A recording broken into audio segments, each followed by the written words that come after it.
Good to go. You are online.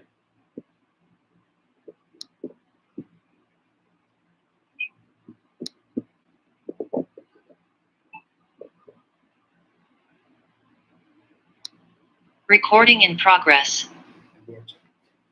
Good evening to all of you. Yesterday we stopped at order 20, that is about judgment and decree. Again, to recap, judgment is spelled in two forms, that is Judgement and Judgment. Both mean the same and they are synonymous. If you break the word judgment, judge means presiding officer or a judicial officer, meant means dicta or pronouncement. A pronouncement made by a judicial officer is what is called a judgment. It is contained in Order 20. Here in Telugu it is called Tirmanam or Tirpu, and in Urdu it is called as Faisala. Here, as far as Order 20 is concerned, how should a judgment be prepared by a judge? A judgment is a pronouncement made by a judicial officer in the discharge of his duties as a judicial officer.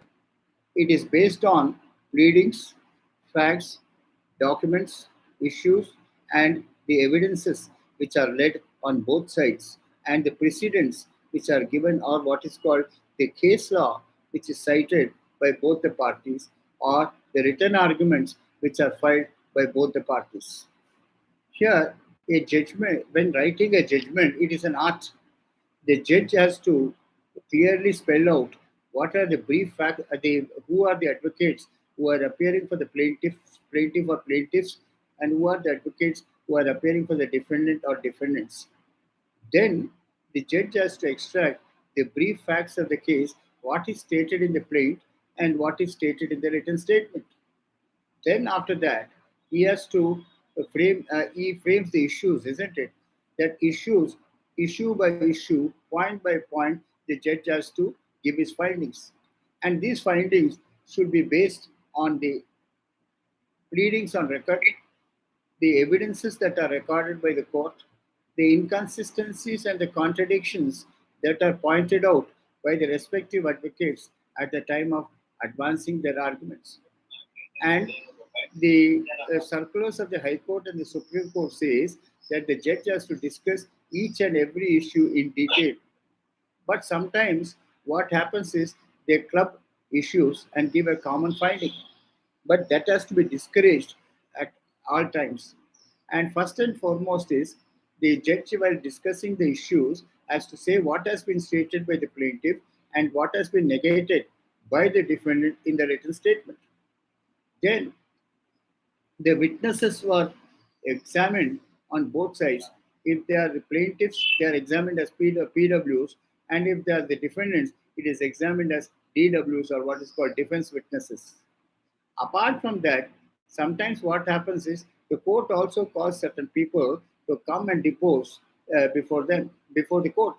And these people are the people who are conversant with the customs, traditions, and the usages in the community. Because Section 13 of the Civil Procedure Code says customs play a very important part. Why? Because in our country, we have got different religions, different castes, different denominations, different subcastes also, and the customs that are followed by one community is not followed by the other community. For example, in our Hindu law, especially, please unmute, please. In our Hindu law, whenever a marriage takes place, there are various.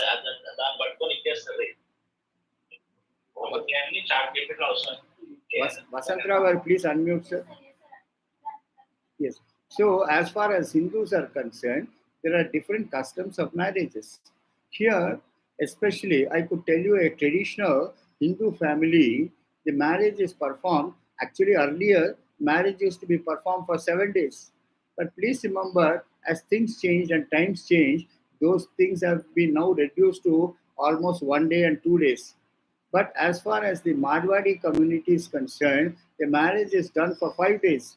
One is on the day, they call it a haldi function. Then they prepare the bride for the function.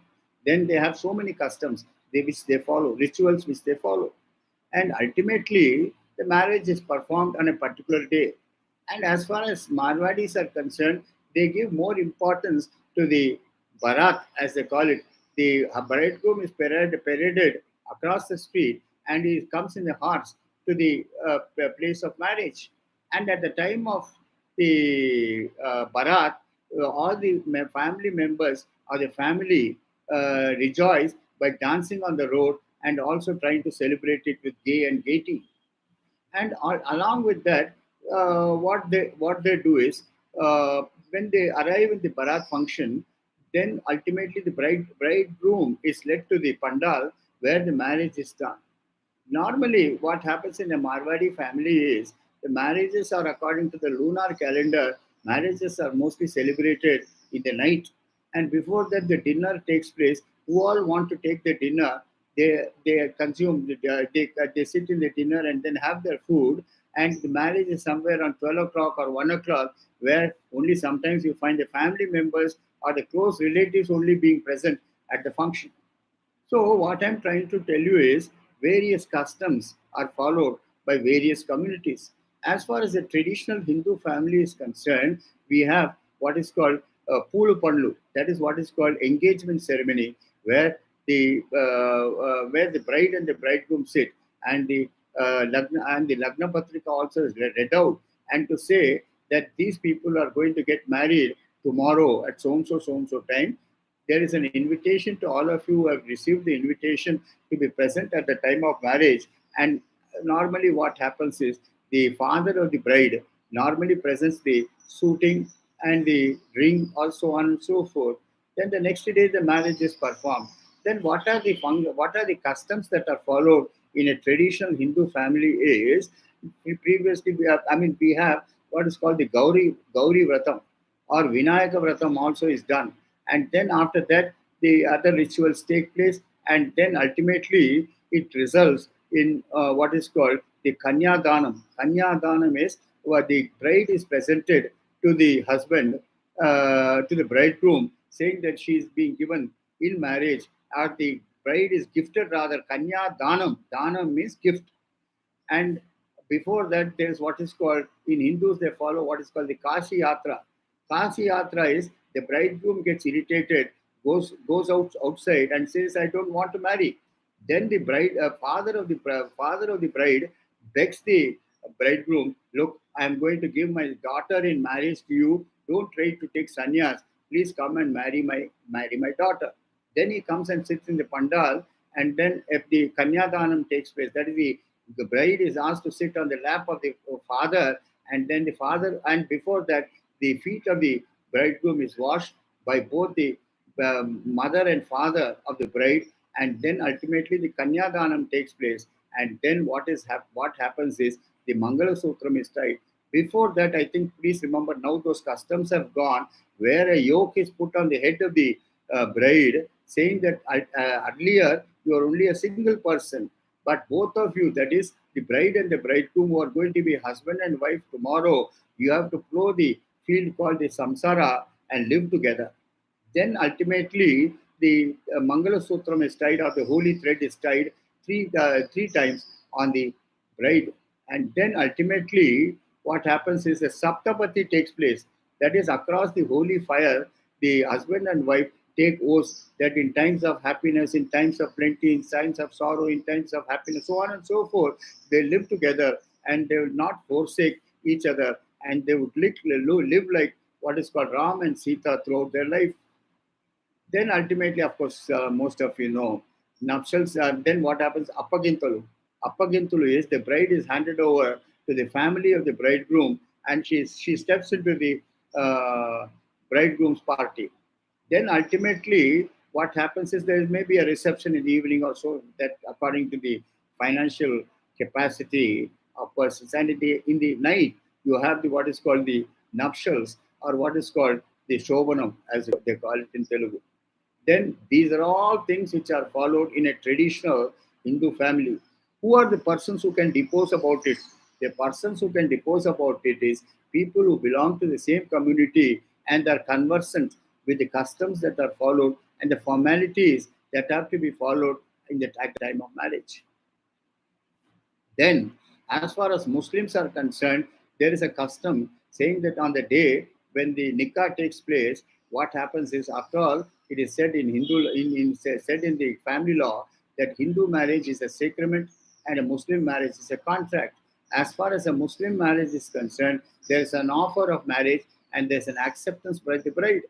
Then what happens is, two respectable persons from the community go along with the qazi, or the person who propitiates the marriage, to the bride and ask her in parda whether nikah kabul hai or nikah kabul hai or nikah kabul hai. That means, are you accepting so and so as your husband? Have you any objections or obstructions for that? Then the girl says, sir, I'm accepting it. Then, offer plus acceptance culminates itself into a marriage. Then after that, the marriage is performed. But please remember, on the day of marriage or the day of nikah, no one is fed. On the next day, the family of the husband hosts a function called walima. Walima is to say that the consummation or the nuptials which have taken place is successful. Then what happens is, in token of that, a dinner is hosted by the bridegroom's party. These are all the and there's a systematic study in Muslim law, Muslim marriage. What they do is they prepare a list called a jahez. Jahez means the articles that are given at the time of marriage. Four papers are prepared. One is given to the bride, one is given to the bridegroom, one is given to the bride's party, bride's parents, and one it is given to the bridegroom's parents, and then one is kept and maintained by the qazi in the course of his official records. And once the marriage is over, the qazi pronounces them as man and woman and husband and wife, and issues a certificate called a siyanama. Siyanama is nothing but a marriage certificate. In the siyanama, it will be recorded as to what is the amount that is promised to be paid by the husband to the wife towards the meher amount. That is the love and affection which a husband has for the woman or the wife. He promises to pay a particular sum of money to the wife towards the marriage settlement, and this can be paid immediately or it can be a deferred dower. But please remember, if you see the old type of marriages, it will be said 500 rupees plus 2 dinars. Dinars means dinars. Dinars means 2 gold coins. That is, in Nizam's time, we used to have what is called the Ashrafi. Ashrafi, which had more value because it was pure gold. The value of 2 pieces of gold was promised to be paid by the husband to the wife in consideration of marriage. And the husband also promises to pay a certain sum of money towards dower to the wife towards marriage settlement. Then, once the marriage breaks down, please remember, in Muslims, you used to have triple talaq. That is, 3 times the husband proclaims that I am divorcing my wife, and then it is intimated to the qazi, and the qazi records it and then separates them, and they are no longer husband and wife. Then, whatever is given at the time of marriage, that is by way of Jahez articles, they have to be returned in integrum to the wife's party. Why? Because under the Contracts Act, if a contract is rendered void or voidable, then whatever benefits are had and received under that particular contract has to be restored back to the opposite side. Slowly, what is happening is, this particular system is also permitting itself into our Hindu law. Hindu law, I could tell you with humility that Hindu marriage is no longer a sacrament. What is happening is, today, because of non-dependence on the husband, the wife earns more than what the husband earns, and because of some differences, the marriage breaks down and they go to the court. And today, I could tell you, most of the litigations in the civil court is today found in the family court. Why I'm trying to tell you all these things is, different systems of marriages, different customs are prevalent. Who are the people who can talk about it?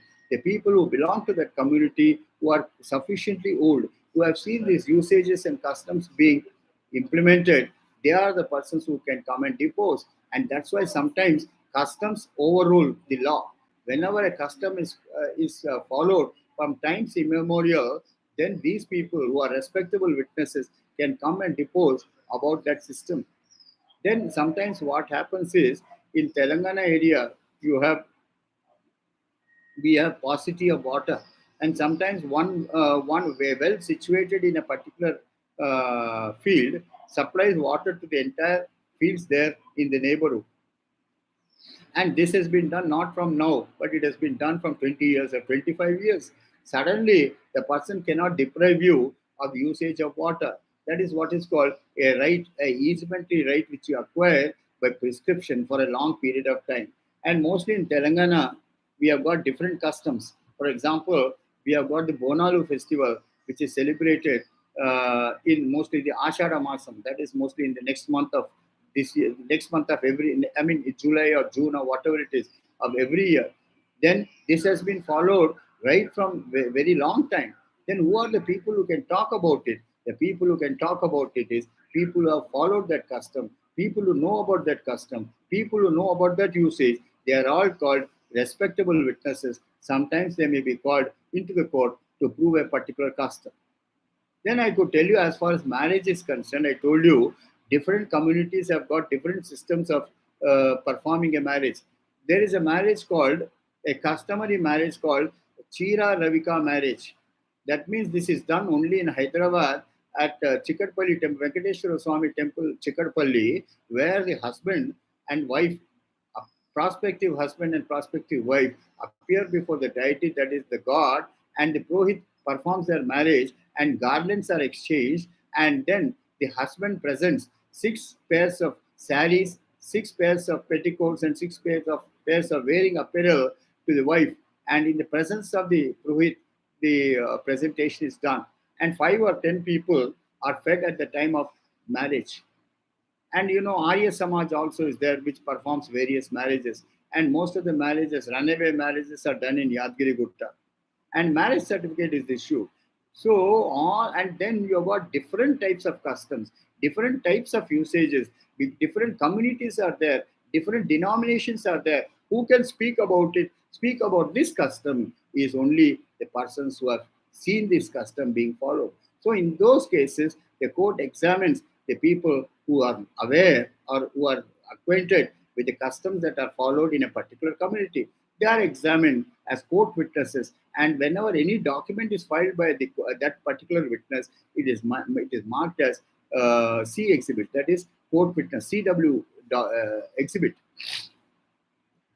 So here, when all these things are present, it is incumbent upon the court to discuss about the custom, who are examined to prove and establish that particular custom, whether the custom has been proved beyond any shadow of doubt, or whether the witness has been spoken about the usage or the traditions and the customs which are followed by that particular community and their system of marriage. Then in that particular case, the court can do it. And especially, you've got a preemptive right also among certain communities, especially in the Sikhs and the Lambadas, or the scheduled tribes as they call it. There's a customary marriage. What happens is, suppose the husband dies, the brother of the husband, if he is more than the age of the his sister-in-law, has got the first right to marry that particular girl, particular his sister-in-law rather. This is a custom which is followed in Punjab, and it's a custom which is followed among the Lambadas or the scheduled tribes. So this custom, who has to establish? It has to be established by respectable witnesses who have seen the custom being followed, custom being implemented. They are all called court witnesses. They can be called into the court, and their evidence can be taken, and the court can base its findings on the customs and usages of a particular community. So this is as far as customs are concerned. So when the judge decides a particular case whether such custom is prevalent or such custom is existing, then in that particular case he has to discuss it in detail and also discuss the evidence that is given by the independent witnesses, and then base his findings based on the evidences given by them. So that is why custom plays a very important part. And when a judge is asked to write a judgment, he is supposed to go into that and also discuss it. Sometimes what happens is admissions occur, then there are inconsistencies and contradictions in the evidences which are brought out during the course of cross examination. That has also to be discussed by the court. And sometimes what happens is case law is also cited. And please remember, the courts are bound to follow the case law pronounced by the superior courts, be it the High Court or be it the Supreme Court. The court cannot say ipso facto that I am not going to follow this law. Of course, you can distinguish it and say, sir, this judgment has no relevance to the case and it cannot be accepted and it cannot be part and parcel of my finding on a particular issue.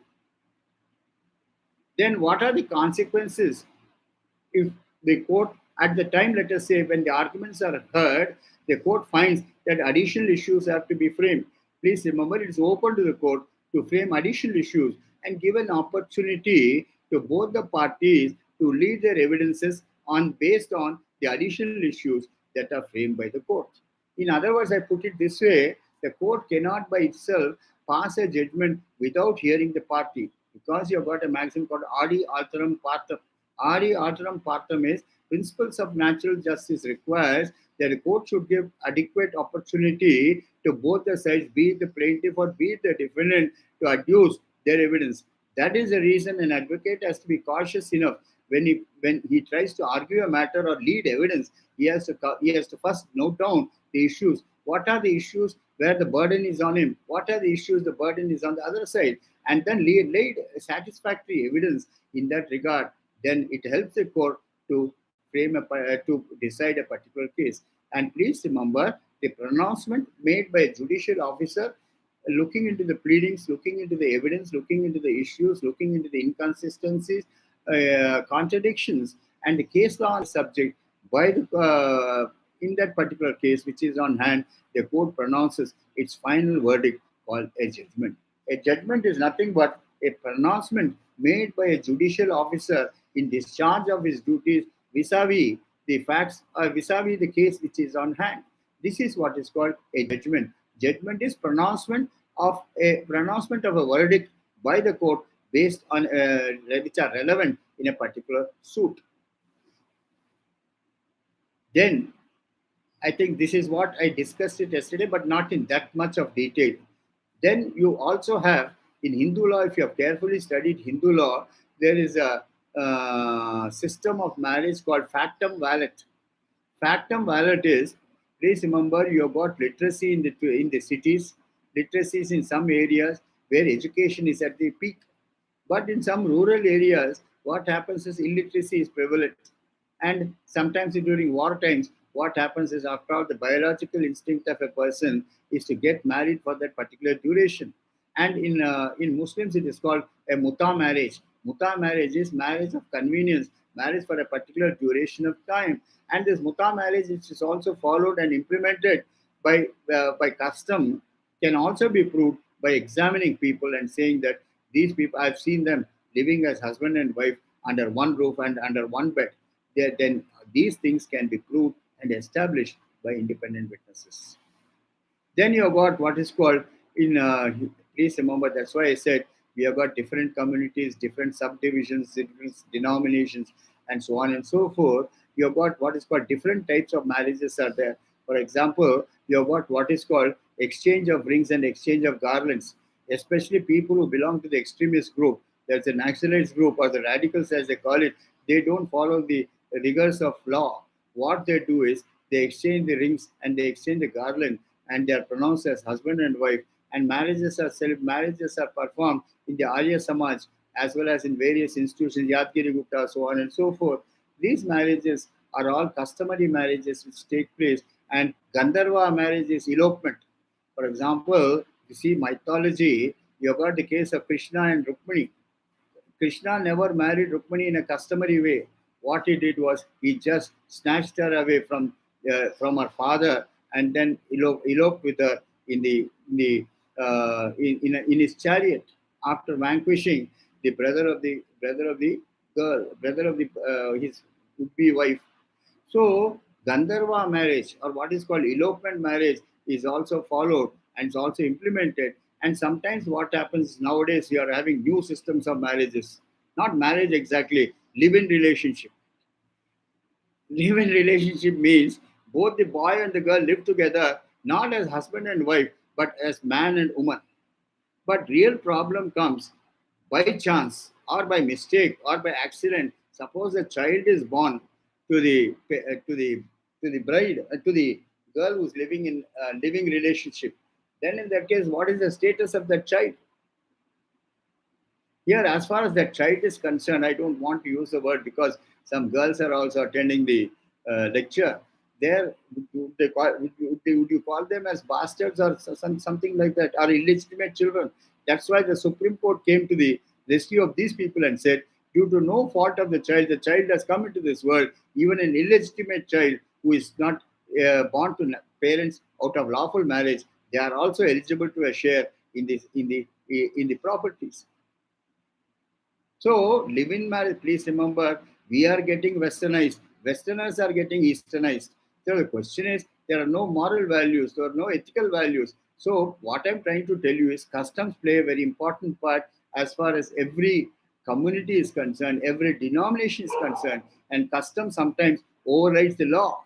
And custom has not only to be proved, not only to be established, not only to be pleaded, but it has to be proved and established through proper evidence. And that proper evidence is by examining people who have seen that particular custom being implemented. But here, I would try to tell you what is the importance of filing written arguments under Order 18, Rule 2, Bracket 3. That means whatever you want to argue, whatever you want to state before the court, without any stage fear, you put it in writing and file it before the court. Court, whether it likes it or not, it has to go through the written document that has been filed into the court in the form of written arguments and then give its findings. I told you yesterday itself that most of us, some of us are good in writing, some of us are good in talking, nothing but talking, but writing we are poor. And sometimes people have a lot of expression by putting things in writing. So that is the reason why written arguments are introduced. The provision for written arguments has been provided under Order 18. And one more advantage of filing written arguments into the court is, suppose by chance you lose the case, when you file an appeal against the judgment and decree of the lower court, you can tell the appellate court, sir, these are the points which I have argued, these are the points which I have urged, these are the points which I have brought to the notice of the court. The court has not gone into those aspects. Please try to consider it. The court has committed a mistake. As far as ignoring my written arguments are concerned, it definitely helps you in that way.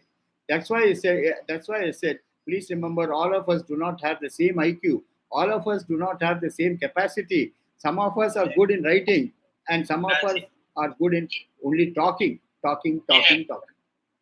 So the question, The meeting is being recorded. so, as far as to avoid certain situations or scenarios emerging, written arguments has been now provided in the Civil Procedure Code in the form of Order 18, Rule 2, Bracket 3. And the court cannot ignore the written arguments that are filed by the parties. Court has to go into all the aspects and then try to give a judgment. Of course, you have a corresponding provision in the CRPC even before this amendment in CPC. You have a provision called Section 314 of the CRPC which says written arguments can be filed into the court. Then, judgment is a case where the court pronounces its verdict. Court gives its final finding on that is called a judgment. Then we have to discuss, sir, what is a decree?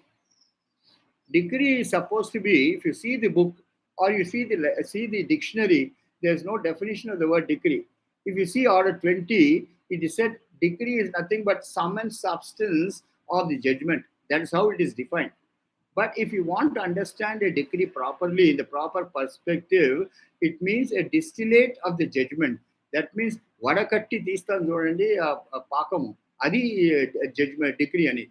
So the court gives you 7 days time after the judgment is pronounced to file what is called MC and FC. MC means memo of cost, whatever has been expended towards the suit, and the fee certificate, what the advocate has received in that particular file a printed form called fee certificate, and then the court prepares the decree. Then, however, what are the contents of a decree? The contents of a decree is name of the court, date of the decree. Date of the decree will be the same as judgment, though the decree is prepared later. And then name of the parties, be it the plaintiff or be it the defendant. And then the decree will say, this court, upon hearing the arguments of the so-and-so advocate for the plaintiff and so-and-so advocate for the defendant, does order and decree as follows. A. The court directs the defendant to pay a sum of rupees so and so to the plaintiff towards the suit claim with interest at 24% per annum from date of suit till date of realization, and 6% interest from the date of decree till the date of realization. Second one will be the defendant do pay to the plaintiff a sum of rupees so and so towards the cost of the suit. And third one is the court doth order and a decree to directing the defendant to pay a sum of rupees 5 lakhs towards damages to the plaintiff. So on and so forth. The court makes it into small points and then say what the defendant has to do. Sometimes the cost which is awarded is the discretion of the court. Sometimes don't be under the impression that plaintiff always get the cost. Sometimes when the suit is dismissed, the defendant also is entitled for the cost. So in that case, the court will say the plaintiff do pay to the defendant a sum of rupees so and so towards the cost of the suit. Then down you have the tabular form, that is memo of cost as it is called, stamp on plaint, then process fees, then summons to witness cost, then what is called preparation of process, then advocates fee, senior and junior, and then miscellaneous. Then it says what are the costs incurred by the plaintiff and what are the costs incurred by the defendant.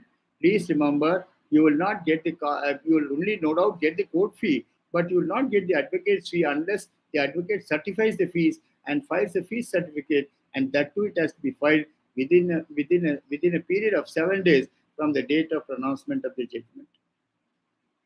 And then as far as entitlement of junior fees is concerned, it is given only when the advocate who is a senior advocate has got more than 15 years of standing. And normally in a contested suit, the junior fees is half the fee that is payable to the senior advocate is granted to the as junior fees to the defendant. To the junior advocate. Then vice versa. In the case of defendant also, the same principle has to be followed. Then the court says, given under my hand and seal on this the day of so-and-so, month so-and-so, year so-and-so. Then the judge puts his signature, puts a seal on that, and then a decree is prepared accordingly. Please remember, as far as your party is concerned, he is only concerned about the decree. Why? Because what you execute in a civil court is not the judgment, it's only the decree that is executed. The process through which a party derives the fruits of the litigation which he has initiated in a civil court is what is called a decree. Am I making myself clear to you, please?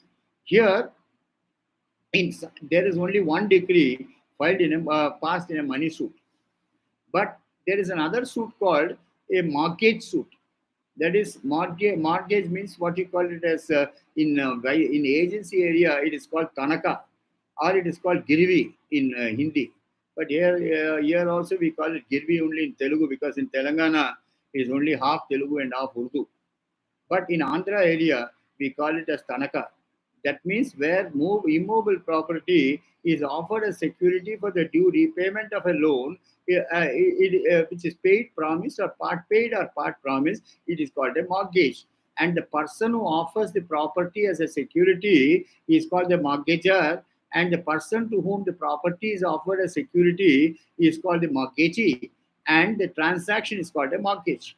So as far as mortgage is concerned, a decree is prepared in a different way. Here in a mortgage suit decree, we have two decrees.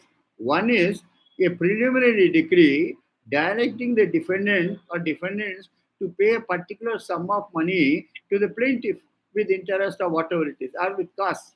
Second one is On the failure of the defendant to pay the amount within the stipulated date, the plaintiff is entitled for a charge over the property described in the schedule by putting it to sale or enforcing it against that particular charge. And please remember one thing in mind, that as far as mortgage suits are concerned, there cannot be an installment decree. It can only be what is called equity of redemption can be granted. What do you mean by equity of redemption? Court grants you 3 months' time, 6 months' time, or 9 months' time, within which time you must pay the principal, you must pay the interest, you must pay the cost to the plaintiff. And in case you pay the money within that time which is granted by the court records full satisfaction and directs the defendant, directs the plaintiff to return all the securities had and received by him by way of at the time when he advanced the loan. So in mortgage suits, normally a preliminary decree is passed. Preliminary decree means a decree in the initial stage to say that you are entitled to recover a particular sum of money from the defendant or defendants. And then the preliminary decree also says the amount which is claimed by the plaintiff towards the suit has to be paid within a particular time. And on the payment of that money, the securities will be returned and full satisfaction will be recorded. And then court also grants time of 3 months or 6 months to the defendant to pay the money or deposit that money into the court. That is why it is called a preliminary decree. Court immediately does not ask for proceed against the property. Why? Because especially courts are supposed to guard the proprietary rights of the debtors. The debtors are supposed to be the darlings of equity, where they should not lose their property. That's why they grant time at least to see that the payment is made. The court is not interested to snatch away the property of the defendant and and get the property sold. So, a preliminary decree is passed whereby the defendant is asked to pay a particular sum of money, what is claimed, with interest and costs. Then, second one is on default of payment, the plaintiff is entitled for a decree for foreclosure. Foreclosure means extinguish all the rights of the defendant to get back the property duly redeemed. Then it gives 3 months time or 6 months time to the defendant to pay or deposit that money into the court. And on deposit of the money before the court records full satisfaction and directs the plaintiff to hand over all the securities which he has got in his possession. That's the reason in a mortgage suit, two decrees are passed. One is called a preliminary decree, where the court adjudicates upon the claim made by the plaintiff and it passes a decree tentatively for payment of the money due and payable by the plaintiff. Then default clause is there. On failure to pay the money within a particular time, the mortgagee or the plaintiff is entitled to proceed against that property and recover his dues. Then after the 3 months period is over, whether the plaintiff likes it or not, he has to wait for the 3 months period. If it is not paid, then straight away he can get the property to sale. And then he can ask the court to record what is called record the payment realized out of the sale of the property and then get the money. So in a mortgage suit, it is two decrees are passed. One is called a preliminary decree for payment of the money. That's a personal liability, and also a liability fastened on the property in default of payment. That is what is called a preliminary decree and a final decree. But please, it is only on paper. Don't be guided. Sir, immediately the suit is disposed of. Please remember, no advocate will allow a suit to be disposed of at the threshold. Why? Because you have to keep the litigation burning. So you go in appeal, then you go to the High Court, then you go to the Supreme Court. Ultimately, it is decided against you. Then the question of execution comes. So in a mortgage suit, two decrees are passed. One is called a preliminary decree, that is asking the plaintiff to pay the money. That is what is called, you can proceed against the person of the plaintiff to pay the money. And in default, you can also ask that property to be sold and then recovered by auction. Recovered through sale of the property by auction through due process of law. And please remember, there cannot be an installment decree in a mortgage suit. This is what you have to bear it in mind, please. That is, in a mortgage suit, a decree passed Granting installments is a nullity. It cannot be looked into at all. Order 19 does not apply as far as mortgage suits is concerned. In Order 19, you have the right in 30 days, you can ask for installments to pay the decretal amount. But as far as mortgages are concerned, there cannot be an installment decree. This is what you have to bear it in mind very, very carefully. Then we go to partition suits. In partition suits, what you do is you ask for a definite share in the property. Either you say one-fourth share, half share, or three-fourth share, or whatever it is. Then the court first says you are entitled for half share in the suit scheduled property mentioned in the schedule. Then B is an advocate. Then the B is that is called a preliminary decree. Then what you have to do is, in case you want your share to be demarcated, localized, and handed over to you, then you ask for an appointment of commissioner under the provisions of Order 26, Rule 13. I'll come to it when I come there. That is, appoint a commissioner to go to the spot and divide and try to measure the property, and then try to take the help of the revenue officials in demarcating and localizing the property and dividing your half share, and only you can divide the properties. That's all. Please remember, an advocate commissioner has no right to allot the shares as far as the party is concerned. The court has got the prerogative only to allot the shares, but as far as allotment of shares are concerned, the commissioner advocate cannot allot the shares. It's a nullity. And once the report is filed into the court, both the sides are heard, objections are also filed, objections are heard, and if the court finds that the commission has taken place in a proper way, then it allots the parties, allots the shares to the parties, and also says that you are the owner of so and so, you are the owner of so and so, you are the owner of so and so, you are the owner, and along with that, possession also can be delivered.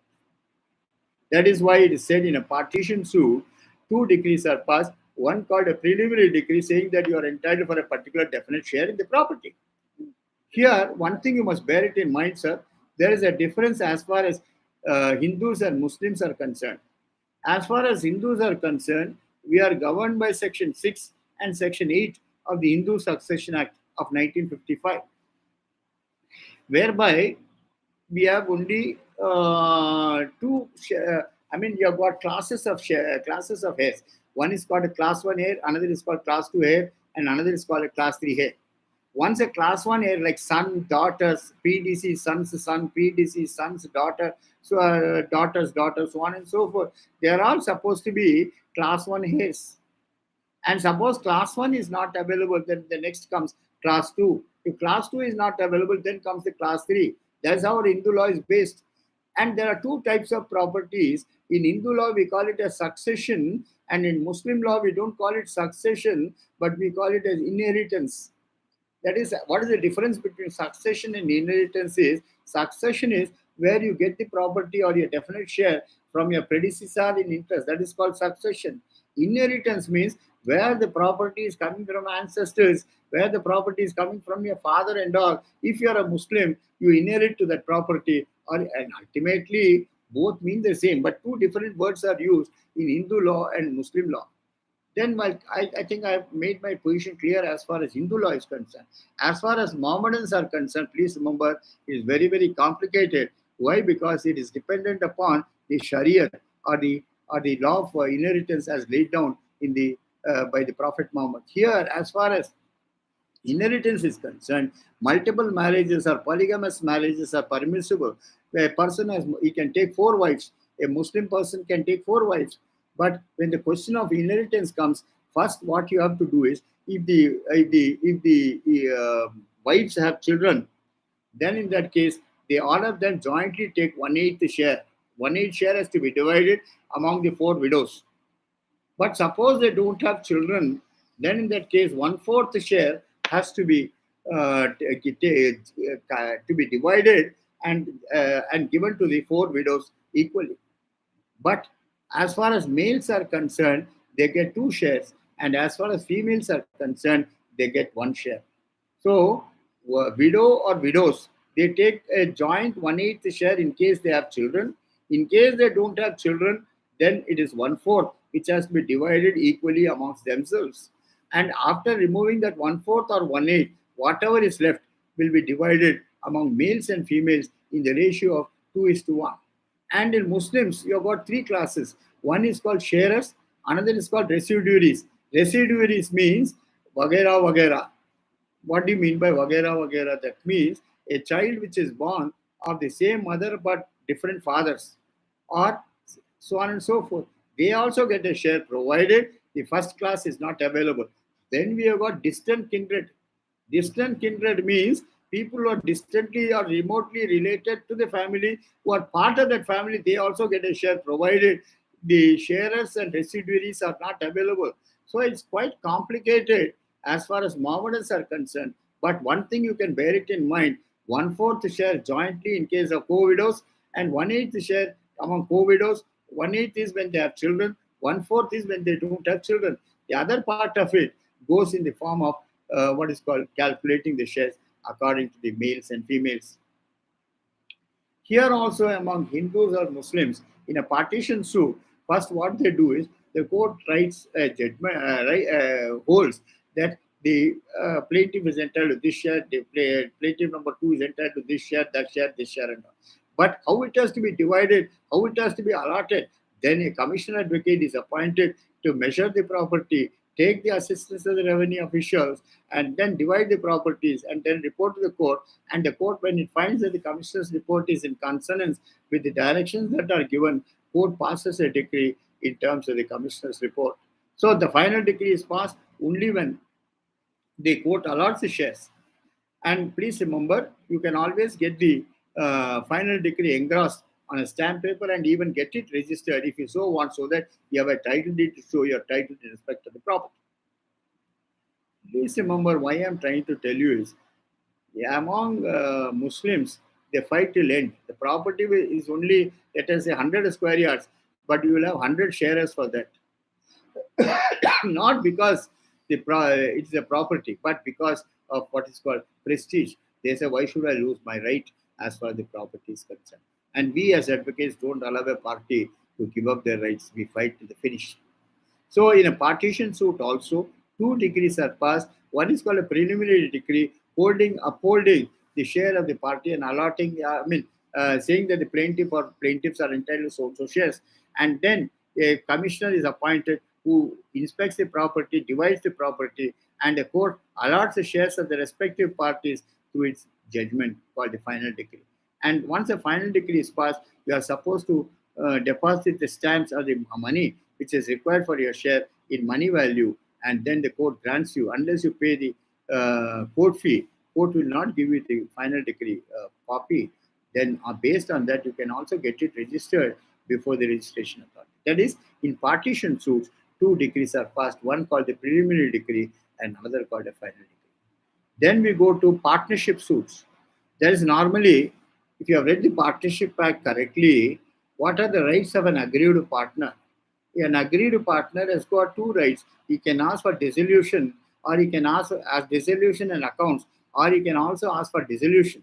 Then in that particular case, he does not know what share he has to get, what money he has to get. That's why he files a suit for what is called accounts and says, sir, my share is one-fourth in the profits of the particular firm. Please ascertain my profits and ask the other partners to give my share. Then in that particular case, you tentatively value the suit at a particular figure and say, as soon as my share is determined by the court, I will pay the necessary court fee. Then in a case of suit for accounts also, a preliminary decree is passed whereby the court upholds the right of the plaintiff to ask for accounts. Then a commissioner advocate is appointed who is who is asked to go to the firm, then inspect the books of account, and then determine the profits which are receivable by the plaintiff who has obtained a preliminary decree. Then, based on the commissioner's report and hearing the objections, court passes a final decree saying that the plaintiff is entitled for a particular sum of money, and that money deficit, what you have to pay towards your share, you will have to deposit the court fees into the court, and the court passes a final decree and it directs the party, that is the defendant or whomsoever may be, to pay the money. This in a suit for partition. Then you got what is called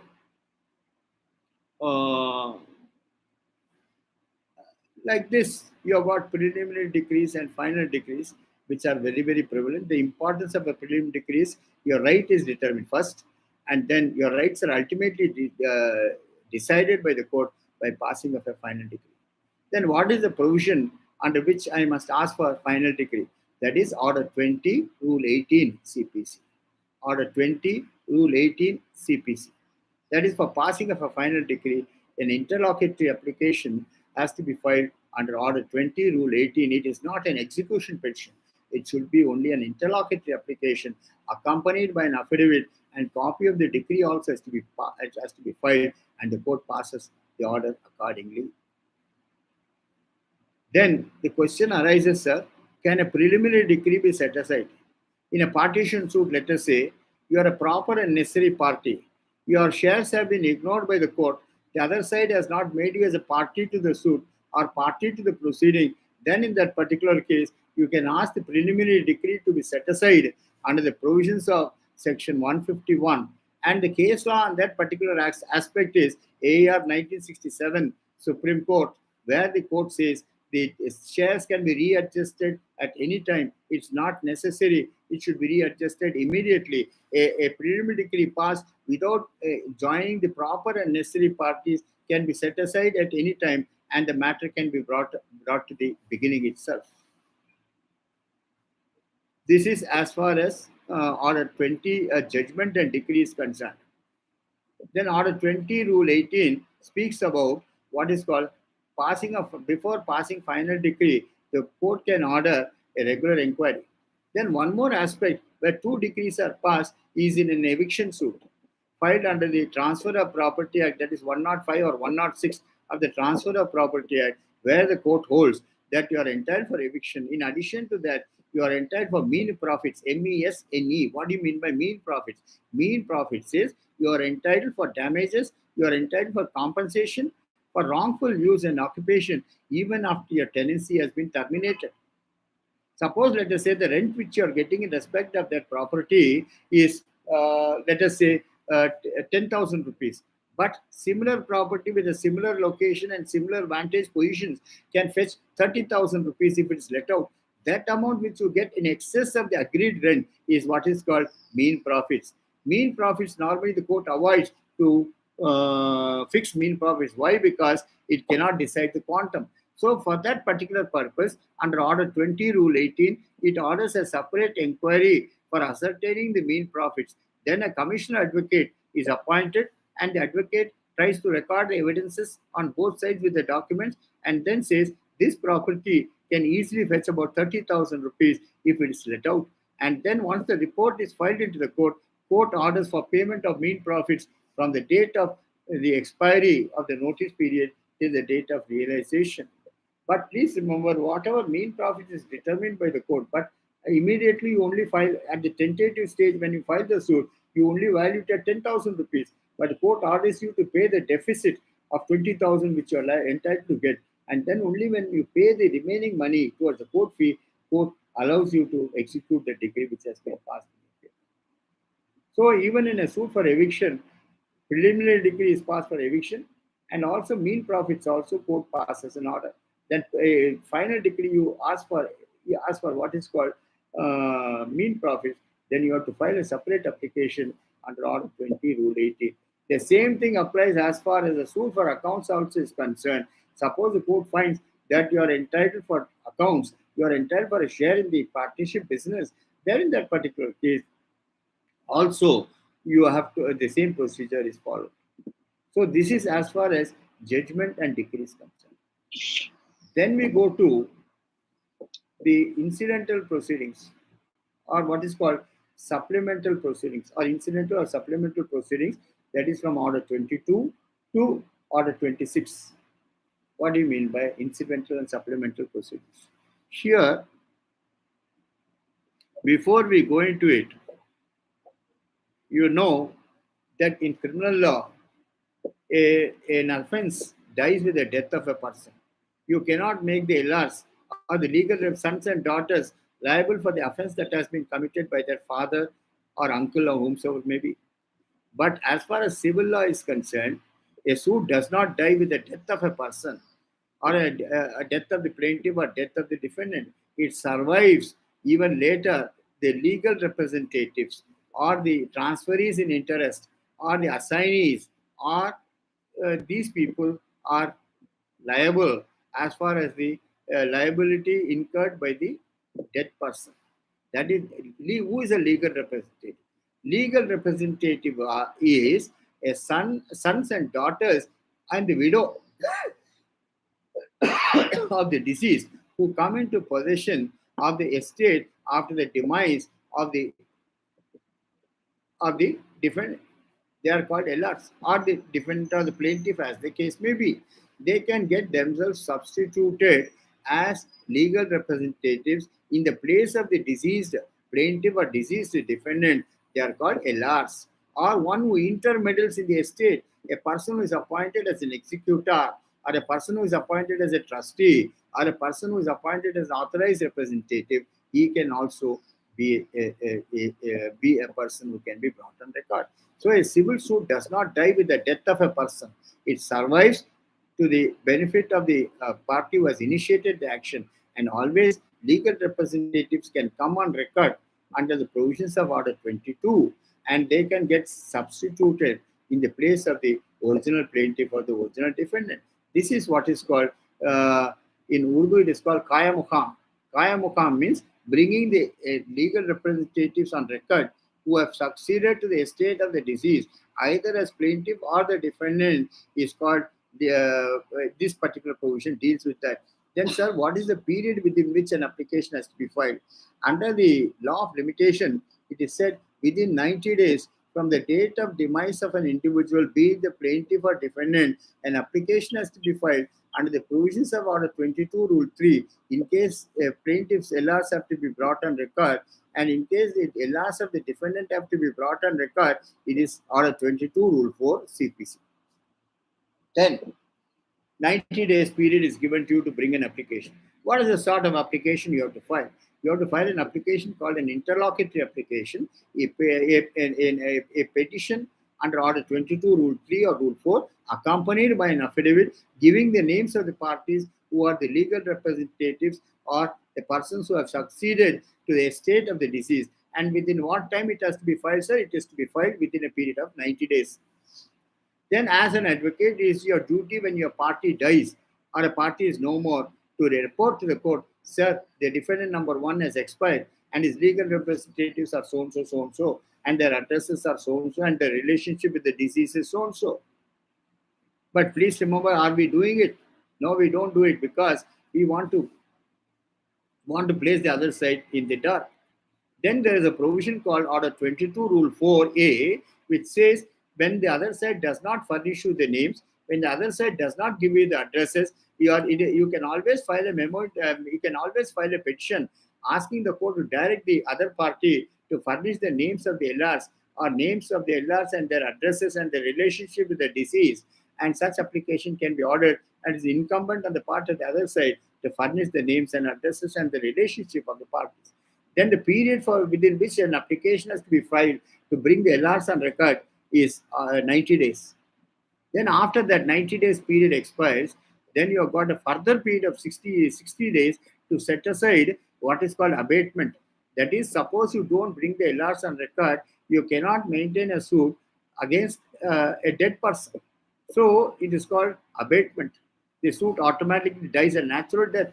In that case, you can file an application under Order 22, Rule 9 to set aside the abatement which has occurred because of the LRs not being brought on record. Then in that particular case, the period that is given to you is 60 days. 90 plus 60 is 150 days. Suppose even after that you don't file the abatement petition, then you have got no other alternative than filing a petition under Section 5 of the Limitation Act to condone the delay. First, set aside the abatement and also to bring the LRs on record.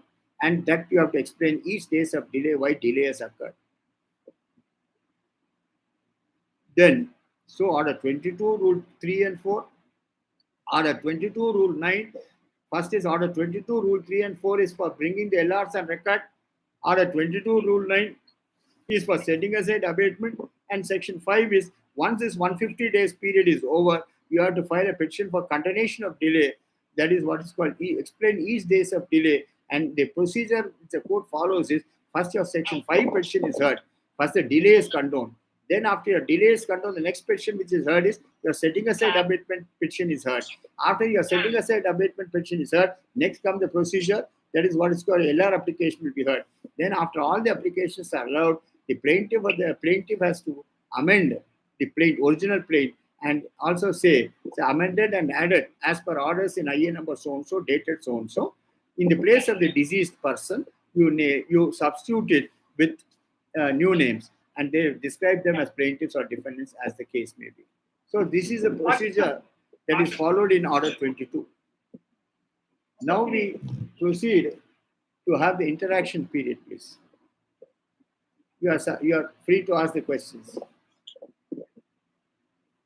We have finished up to Order 22, please. From now onwards, I'll be going a bit slow. I have not covered Order 21 because Order 21 is the finale. That is what is called the execution procedure that consists of 110 rules. Don't be confused by the number of rules. We will summarize it in the form of chapters and go with each one of them. Yes, please unmute. Please proceed with the question, please. Interaction time.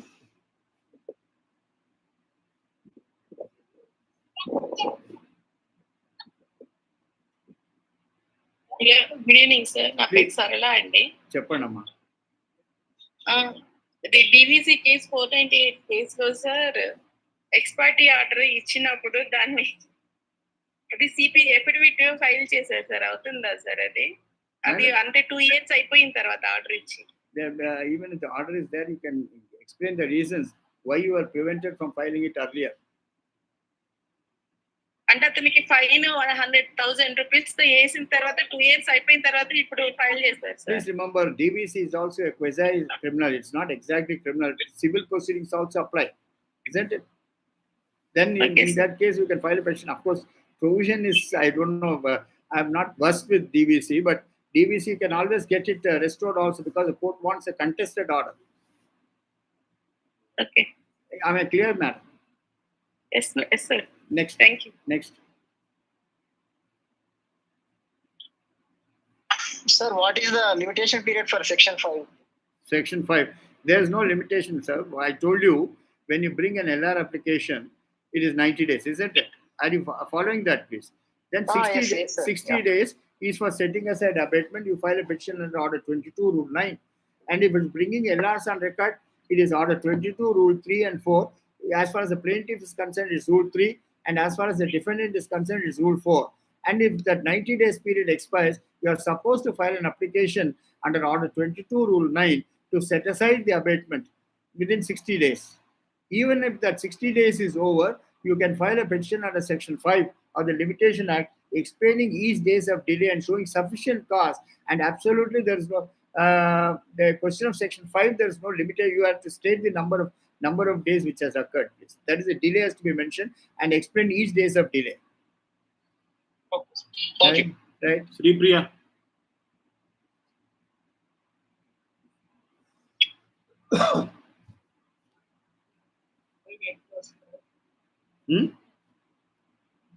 Hello. Hello. Sri Priya, you can ask your question.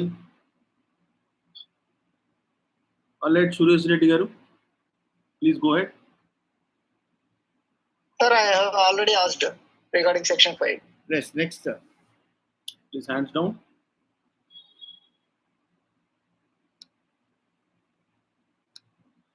Anybody else? Sir, K2 Civil Procedure Code. Yes. దాంట్లో page number 27. దాంట్లో order 20 rule 35 and 36 అన్నారు. Right. కానీ order 20 is only up to the 20 rules మాత్రమే కదా. That's all, sir. That is there. It's not there. Only till what I told you is only to that provision it is there. That's all. అంతా 35 rules లేదండి. అది order 21 మీరు చూసి ఉంటారు. అంటే printing mistake sir. Must be. Order 21 consists of 110 rules. Yes, sir. Yes, sir. All right. Mr. Sam. Sir, I have a question regarding mortgage suit, sir. So, after the mortgage suit is in sub judice, if on that particular property there is another litigation happens, Yes. what is the interest of the bank, sir? Mortgage. I've read a case studies where the other party cannot file a suit. No one stops the other party from filing a suit. But one thing is, the bank will have the first charge. Okay. Sir, one more thing, sir. Yeah. As a junior advocate, can you guide us how to do a legal research, sir? I appreciate what you're teaching us and all. How to do legal research independently? Legal search independently is when you read a book, any enactment. Don't say only CPC. When you take a book, first look into the contents, right? Then if you look into the contents, then look into the index. Suppose a particular word is there, where it occurs, under what provision it occurs, what is the concept, what does that particular thing say? Then you try to understand it that way. I told you also, that's why I said you have to read it in an objective way. All right. Sister Ravi. Okay, sir. Hello. Mr. Ravi. Sir, namaste. Cheppandi. Sir, I have a query. Permanent injection, sir, order confirm. Permanent injection, See, please a bit. Your voice is cracking up. Ravi garu, your voice is cracking up. Hello? Please come into the network and speak, sir. Your voice is cracking up. Cheppandi, Ravi garu. Ravi garu, your voice is cracking up. Please do speak again. Okay, but Mr. Bharadwaj. Yes, sir. Bharatwaj, sir. Yes. Very good evening, sir. I want to know what is the shares calculated in ancestral property? As far as ancestral properties are concerned, the question is, I told you have to go according to the class 1, class 2, class 3, as laid down in section 8 and section 6 of the Hindu Succession Act. And here, in the absence of a will, all of them get accordingly, that is, the sons and daughters get equally.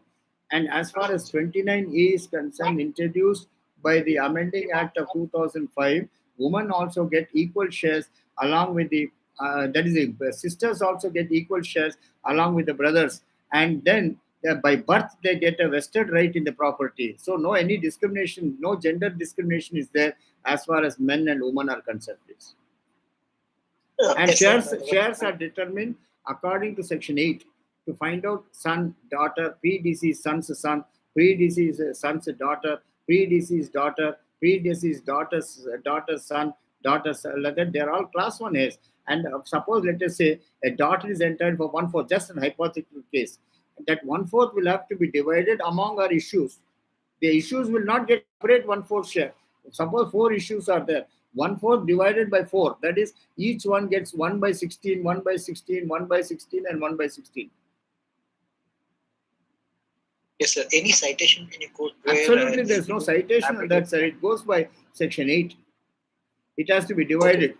And ancestral properties are self-acquired properties. There's no discrimination made. Only thing is, in ancestral properties, you'll have to show, or proportionary property as they call it, you have to show the nucleus, from where the property has come, how it has been derived, who has contributed to it, then how the nucleus has been established, from where the property has been purchased. All this research has to be done, and then accordingly, you'll have to frame the shares. But shares are definitely fixed. There's no question of extra share or less shares, sir. నమస్కారం sir. చెప్పండి. Sir, second wife property share ఎలా ఉంటుంది sir, తెలుసుకోవచ్చా sir? Sir, as far as Hindu law is concerned, once the first marriage is subsisting, the second wife does not get any right. But as far as the children born out of the second wife is, they get rights of succession. That's what the Supreme Court has laid down. But the Supreme Court has even gone to the extreme extent of saying an exclusively kept concubine and Delsigadande. I mean, that is a lady kept specially for his special use. She gets rights over the property also. That's what the Supreme Court has said. Sir, question ఏంటంటే, first wife and second wife భర్త చనిపోయారు. First wife ఉంది sir present. So అది second wife పిల్లలకు share ఎలా పిల్లలకు వస్తుందండి, పిల్లలకు వస్తుంది. There is no question of deprivation. Though the equal equal వస్తుందండి. Thank you sir. Right.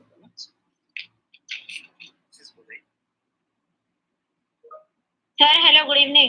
Really? Sir, may you explain once again Order 22, Rule 3, Order 22, Rule 4, and Order 22, Rule 9? Yes. Order 22, Rule 3 and Rule 4 is Order 22, Rule 3 speaks about when the one of the plaintiff dies, let us say, there are 4 plaintiffs, or the plaintiff himself dies. Then in that case, the suit also dies automatically, isn't it, because of the death? Then in that case, the suit does not die as far as the civil court is concerned. His or her legal representatives, be it the sons or daughters, are entitled to come on record as the representatives of the deceased, and within 90 days a petition can be filed to bring them on record, and this is what is called bringing the LRs of the plaintiffs on record. That is Order 22, Rule 3, and it has to be brought within a period of 90 days. Is it clear to you, please? Yes, sir. As far as defendant is concerned, it is Rule 4. Under Rule 4, the same procedure applies. The LRs of the deceased defendant can be brought on record and substituted as parties to the suit as co-defendants in the place of the deceased defendant. And that too, it has to be filed within a period of 90 days. Then after that, once the LRs are brought on record, it is incumbent on the part of the plaintiff to amend the plaint and then add them as parties and speak about it and saying that amended and added as per orders in IA number so and so, dated so and so. Then also file what is called a fair amended plaint. Then the other side, if the LRs want to file a separate pleading, they can take the permission of the court and file it. Order 20, that is, it should be done within 90 days period. Then when we come to Order 22, Rule 9, it says suppose the LRs are not brought on record, be it of the plaintiff or be it of the defendant, as far as that party is concerned, the case dies automatically. It suffers a legal death. But abatement means you can say within 60 days, you can say, sir, I could not bring the names of the LRs on record on time within that period of 90 days. The claim has got abated, but this is the reason why I could not do it. Within 60 days, after the 90 days period expires, you can file an application to set aside the abatement. That is 90 plus 60 is 150 days. Am I right? Then we go to Yes, sir. Section 5. Suppose even after that 150 days period, you do not bring the LRs on record.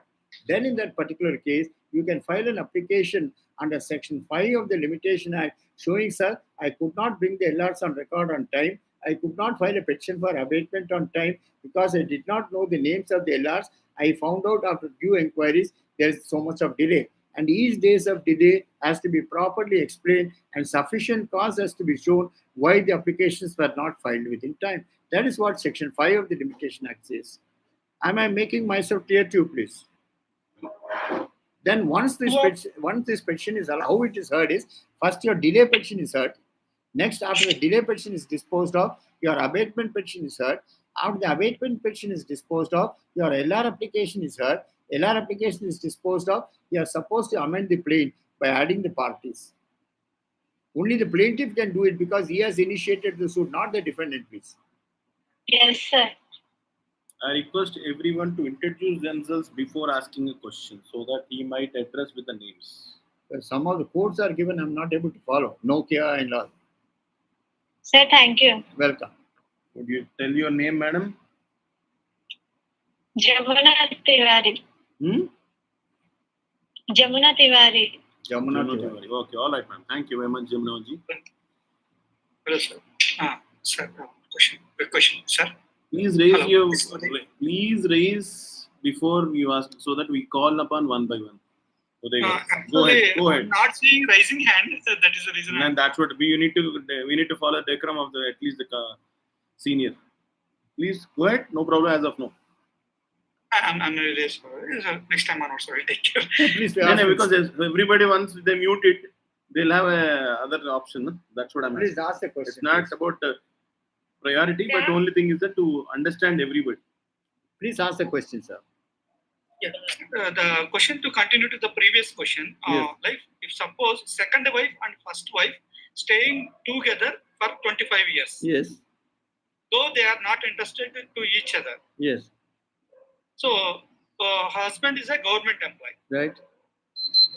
after his expiry, will she second wife is eligible to get the pension? See, as far as pension is concerned, it is paid on nomination, sir. Nomination in the records.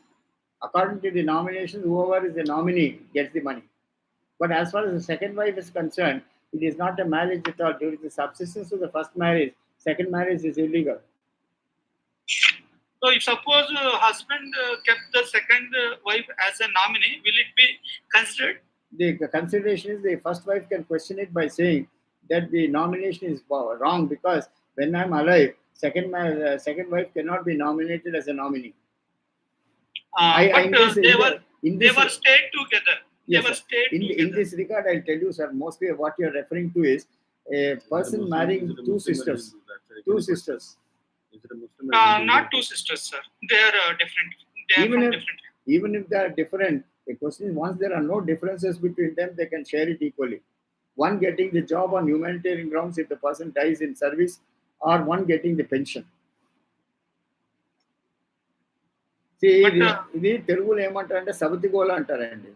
Question is so long the person is alive, there's no problem. Only when he dies, everyone wants to share the spoils. Isn't it? But just not crossing you, sir. But Supreme Court in one of the cases said that both the wives are equally entitled. Correct, sir. So in that, will it applicable? Especially in northeastern states. Assam, Tripura, Nagaland and all. So it won't applicable in AP and in our No. All right. Thank you. All right. Another person is Mr. Ravi. Mr. Ravi Sistu Ravi. Sistu Ravi Garu, you have put some questions in the chat. Please go ahead. And otherwise, we'll wind up the class as of now. Yes, sir. Namaste, sir. Sir, నా doubt ఏంటంటే permanent junction order అనేది ఎవరైతే ప్లేయింటివ్ కూడా ఆయన favour Sir, I have not come to once order అయిన తర్వాత ఆయన చనిపోయారు. Excuse me, sir, I have not come to injunctions as yet. Injunctions, when I come, you ask this question at that time, sir.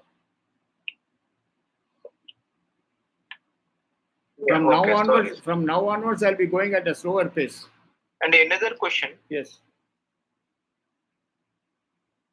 Yes, sir. Okay, thank you. Another one. In MOP, when I'm filing recently ఒక MOP petition file చేస్తే దాంట్లో ఏంటంటే వాళ్ళు Pranay సేతులు calculations అడిగారు అన్నమాట. Is it required, sir? It is definitely required to ascertain the true amount, sir.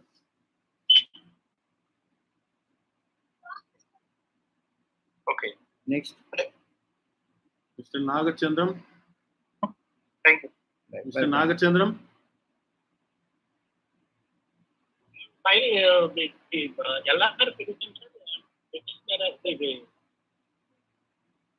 Ask a bit loud, sir. I'm not able to understand your question, sir. Please repeat your question. I'm a petitioning counsel. Madam, HR in mute chain.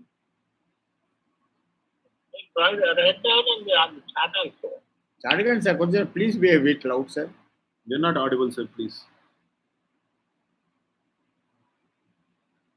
I'm a petitioner counsel. Yes. When I filed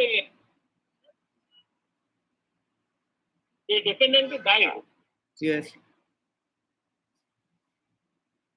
Defendant died. Yes. I am a filing a LR petition, sir. The defendant cannot file an LR application. Only the plaintiff has to file. And the defendant's counsel has to report to the court by filing the death certificate. Yes. Now, we have no... I am a petitioner. The defendant died, sir. How can death certificate we have received, sir? Not you. It is incumbent on the part of the defendant's advocate to file the death certificate and report to the court by way of a memo saying that his client died. Yes, sir. Okay, if you still want me to go further, Order 22, Rule 4A also is there, where it says if the names of the LRs are not disclosed, you can always ask the court to direct the other side to produce the names and give the names with the addresses. Okay, sir. Right. Thank you, sir. Thank you, Nagachandram garu. With this, we Yes, wind up. thank you very much, sir. Welcome. With this, we wind up the class as of now. Thank you very much for the participation. That's all. See you Thank tomorrow. See you tomorrow again. Bye.